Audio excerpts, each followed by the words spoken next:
Hi, everyone. Welcome back to another episode of Life as Design podcast. I'm so excited you're here and get comfortable and let's dive into this heartfelt episode about life lessons. In this episode, I am going to share 18 things I've learned in my journey. These are lessons I've learned, experienced, and continue to live by in my personal and professional life.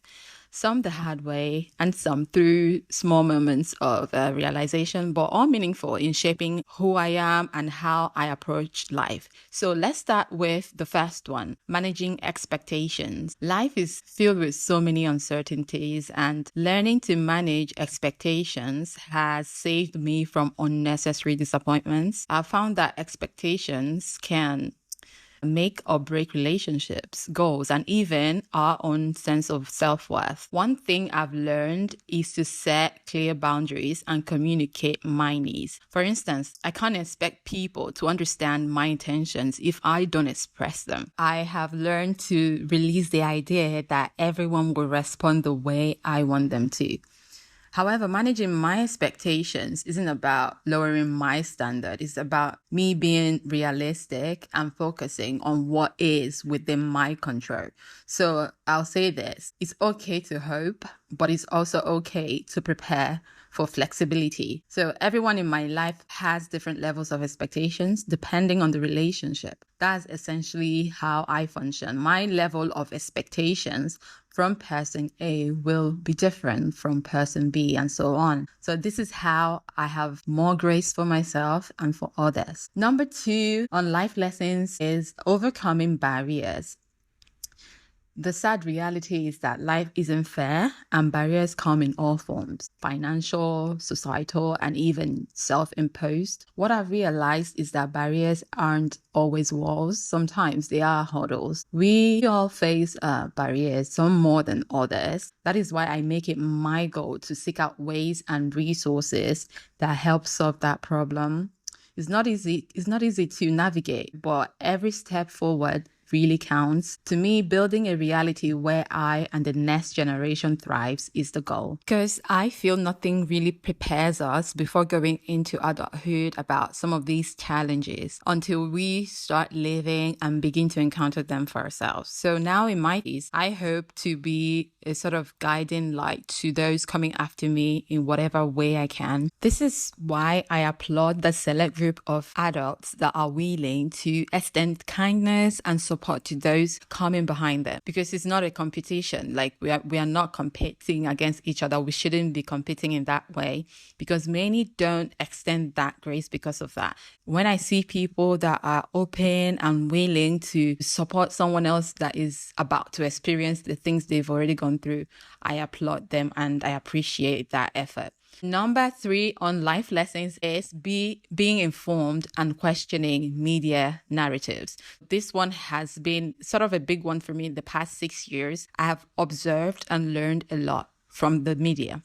It's so easy to get trapped in these echo chambers where everything you see or hear reinforces only one view. But I feel empowering to question narratives a lot and seek out diverse perspectives. For example, let's think about the media coverage on world events. Different outlets spin stories based on their biases or based on their audiences. So for me, I definitely do not rely on one source of information. I tend to read, listen, watch, and analyze a lot. So the more you do this, the more clarity you will gain in forming your own opinions, because these systems are dedicated to feeding us all the wrong things. For me, this is a very important life lesson that I've learned.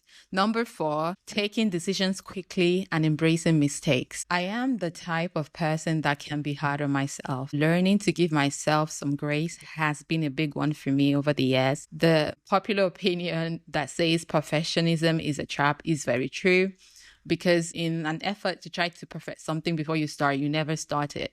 Now I try to make decisions as quickly as possible with the information I have, and I take it from there. I'll rather take the leap, make the mistake, or succeed and adjust as I go. At the end of the day, you cannot improve what you've not started. So my take is decide quickly and embrace mistakes. Number 5 is discipline. I've learned that trust the process eventually pays off. This lesson hits close to home for me because majority of the things I have achieved and continue to work on are out of discipline. I've done them out of discipline. I don't think I've achieved anything because it was a perfect time to get it done. There were times when I showed up constantly for months and even for years without seeing results, but trusted the process. Discipline isn't glamorous, it's not fancy, it's just about getting up, putting the work, and believing in delayed gratification. For me, I view discipline as a work in progress. I don't think I have attained the highest level possible, but I wake up and I give my best for the day, and that's it. My view on discipline is to keep investing in myself, in my knowledge, skills, health, and so on. There are so many areas of our lives where we invest in and continue to invest in that might not be visible to other people, but it has compounding effect. One day you wake up and realize you have become an exceptional human with interesting history and stories to share. So for me, discipline is a continuous thing, is something you keep improving and of course getting better in. Number 6 on life lessons, training a healthy mindset. I've learned that who I want to be starts with how I think. Visualization, affirmations, and consistency have been my tools for shaping my mindset.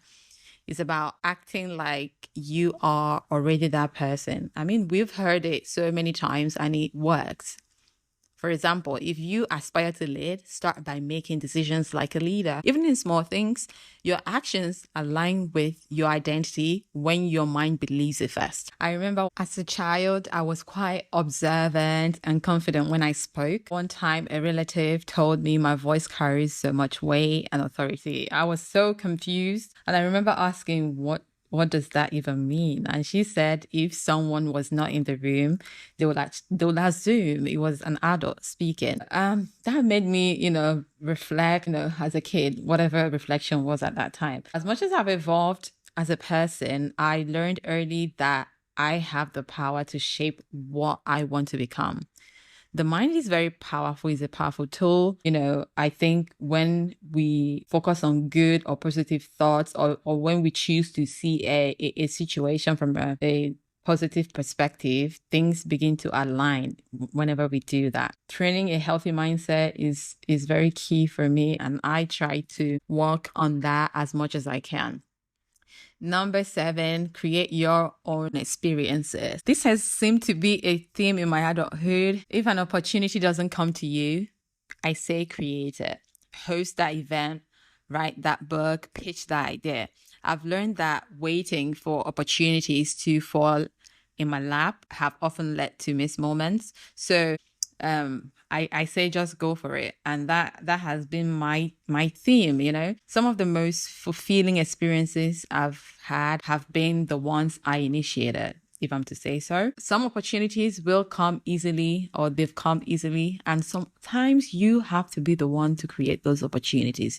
You are the one that is put in that position to create more opportunities. And that is number 7, life lessons. Number 8, pivoting and adapting. Change is constant and life clearly never goes as planned. The ability to pivot in life, whether it's in career, business, or personal goal, is one of the most valuable skills I've developed in my adulthood. Reflecting on my life and journey so far, I found it has been one of the key skills that have helped me to navigate circumstances way better than I could have if I don't have the ability to pivot and adapt. So when a door closes, I ask what I need to do. I reflect on what happened or what not, but what I avoid or I don't dwell on so much is I don't do self-pity. I don't like the idea of, wallowing and dwelling in self-pity. The ability to pivot and adapt really helps to shift mindset, and it makes all the difference.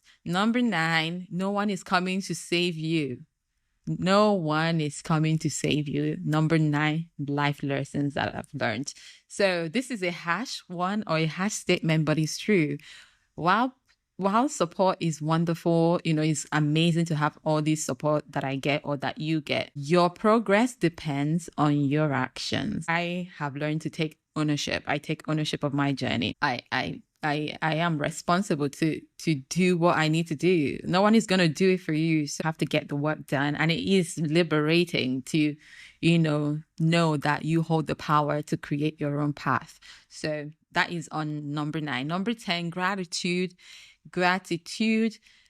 Even on the hardest day, finding something to be thankful for, no matter how small, really, really changes your mind. Like, it makes the difference. Like, it sort of shapes how you approach life. And that is what I've discovered. It reminds me that there is always something to focus on. There's always something good to take out of the situation. Gratitude shifts my perspective all the time. And that is a very important life lesson that I've learned over the years. Number 11, centered in faith. Faith is something that is at the forefront for me. My faith in God has been my anchor in life. It reminds me that there is a bigger plan, a greater purpose behind everything. My faith gives me hope, direction, peace, and all that I need in my life to keep going. And it helps me when I'm feeling overwhelmed. So very important one of the most important parts, actually, being centered in faith. Number 12 on the list of life lessons is ask questions. Ask as much questions as possible. I notice how I've evolved with asking questions. Before, I think I started off with being very inquisitive to not asking as much questions. And then I went back again, and even more and more I built up on this. Asking questions will save you from a whole lot, so it leads to growth. Curiosity leads to growth, I would say. Don't be afraid to ask questions, even if you think it's a very simple thing that you should know. If you're not sure, ask that question, because it's going to help you figure things out way faster. You're going to get things done way faster, or get to your end goal way, way faster, and even have more better outcome than if you didn't ask that question. So ask as much questions as you need to ask. Number 13 is don't waste time convincing others of your value. Not everyone will see your worth, and that's absolutely okay. I focus on, showing up for myself and for those that value me and my presence. I found that the more you overextend yourself, or the more you try to show a person your value, the less they see it. They will avoid you, and they will run many, many sprints. So don't try to convince people. Don't overdo anything. Don't overextend yourself. That is a very good life lesson that I've actually learned the hard way, That is something I would like someone to take away. All the 18s are very important, but this one is very important as well. So number 14, managing relationships and letting go. This is always a challenge, because as human beings, we want to stay attached. But at the same time, we have to learn to let go and move on from situations that no longer serve us. There are so many instances when we keep holding on to things or places that we should have been moving on from, or that has expired. So I have learned this over the years. Holding on to negativity or things that are draining my energy isn't worth it. So instead, I try to channel my energy into things that uplift me and into spaces that value my presence. Learning to be protective of myself and building healthy boundaries are so important. And that is on managing relationships and letting go. Very important one for me. And number 15 is cherish your people. This is such a good one. Something that I keep working on. I am very passionate about this. Cherishing my people, the people that love me and support me, my family and my friends, the people that care about me, cherishing their presence in my life. And over the years, I've learned to work on that as much as possible. And I keep working on it, making sure I'm present, making sure I'm staying in touch and contacting or speaking or having the time I need to have with them as much as I can. Those connections are what adds richness to my life. And I think so many people value this one as well. Number 16 is embrace laughter and joy. Laughter and joy is so good for me, and it's good for everyone, to be honest. And I don't underestimate the power of it. It's healing and bonding, and it's just so much fun. More and more, I surround myself with people and activity that brings me joy. That is one thing I love so much. I love a good giggle and belly laughs. I think one of the best things out of social media is memes and video skits. That is one of the best things I enjoy being on social media. And that is on number 16. Number 17 is managing stress. Personally, I don't like stress, but somehow it finds a way into our lives, right? Life gets overwhelming. So managing that stressful moment is very crucial for me, whether it's through relaxing or meditating, listening to music, praying, exercising as well. I so much enjoy this mode of relaxation, and it works for me in different ways. I prioritize my mental health, finding ways and things that help me feel grounded and centered in myself and in my growth and journey. So these are very key things that have enabled me to feel more relaxed and continue to do what I need to do as a person. And finally, number 18 is checking on people, checking on your friends, checking on people you don't, see often. I noticed messaging or calling someone that you don't speak to regularly. Sometimes when you do that, it brightens their day. People might just be going about their day, probably not having a very good day, in general. And then imagine having a tough time and then having a call or a message from someone or an acquaintance that that sort of adds something, it adds value, it helps a lot. So sometimes when you think of someone or someone crosses your mind, just reach out. I think this is something I've learned. Sometimes we underestimate the impact it makes, but it does make a difference when we do this, when we're checking on people that we don't regularly see. It makes a difference. And that's it. That's all 18 life lessons that have helped me along the way in my journey as an adult. And thank you guys so much for tuning into Life as Designed. And remember to subscribe, share this episode with someone who might need it, and leave a comment. If you would like me to dive deeper into any topics, please leave me a comment. On Spotify, you can leave a comment, YouTube, Instagram, and listen to our podcast wherever you stream podcasts. Thank you guys so much, and let's keep the conversation going. Until next time, stay inspired, stay grounded, and design the life you want.